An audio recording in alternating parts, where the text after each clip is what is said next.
I always thought that if my marriage ended, it would be a slow unraveling, a gradual drifting apart, life pulling us in different directions.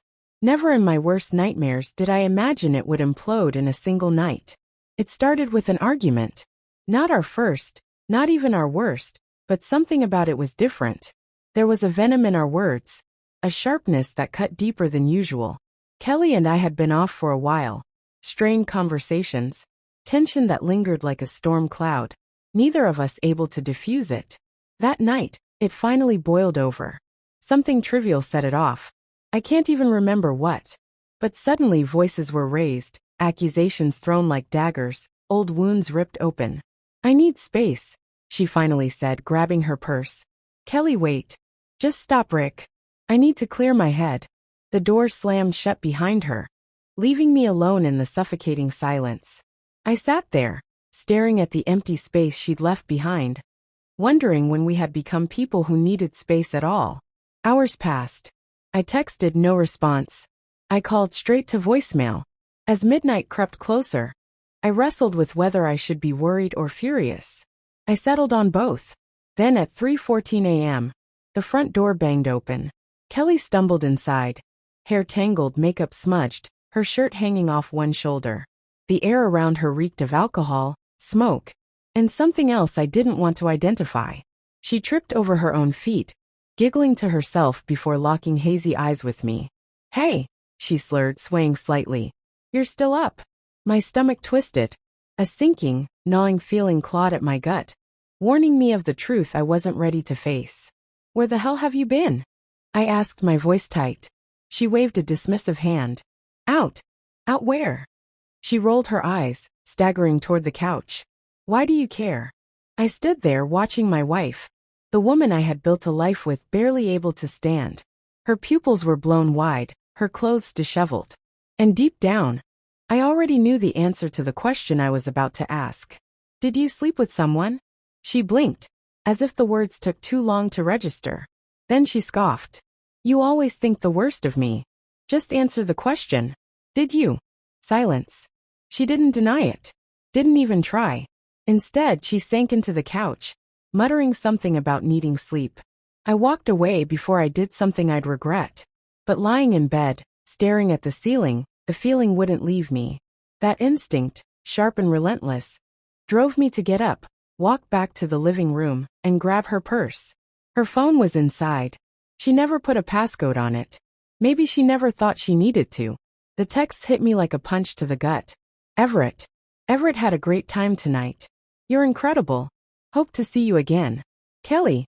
Needed that so bad. You were great. So great. Relieved so much stress. Best decision I've made in a long time. Everett. You should have stayed. But I hope you made it home okay. Would love to do it again." Winking face. Then the pictures.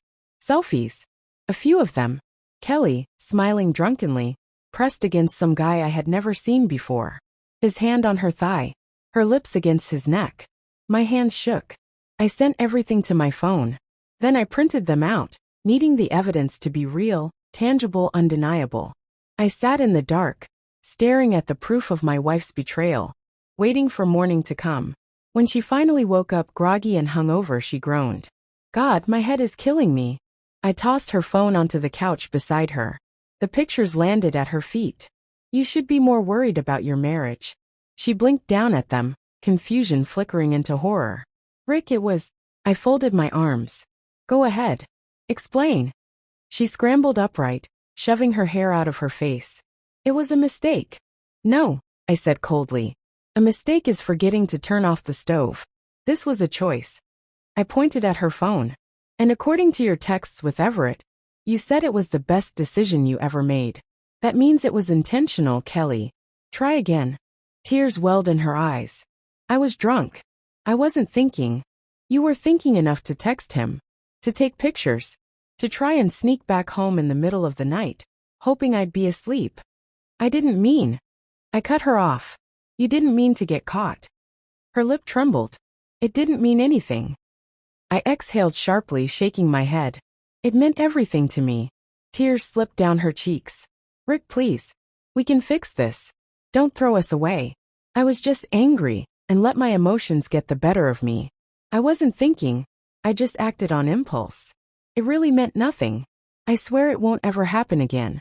I stared at her, the woman I once trusted with everything, and felt nothing but a cold, hollow emptiness.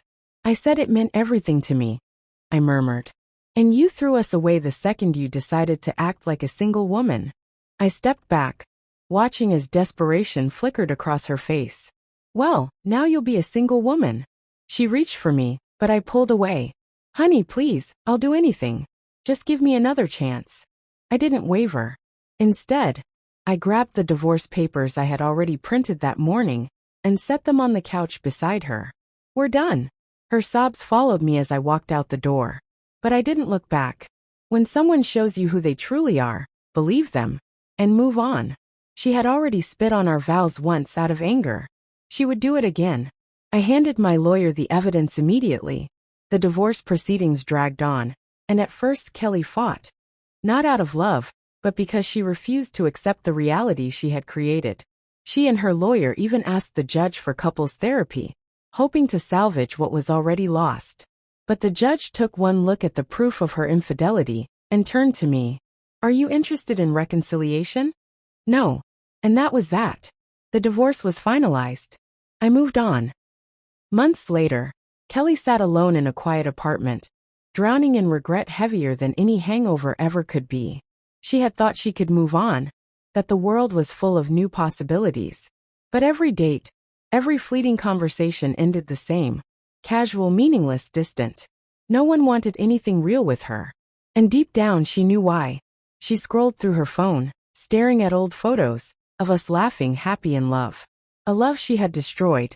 Now, she sat across from strangers at dinner tables, knowing that none of them would ever look at her the way I once did. Because when she had something real, something worth fighting for, she threw it away. And lost everything.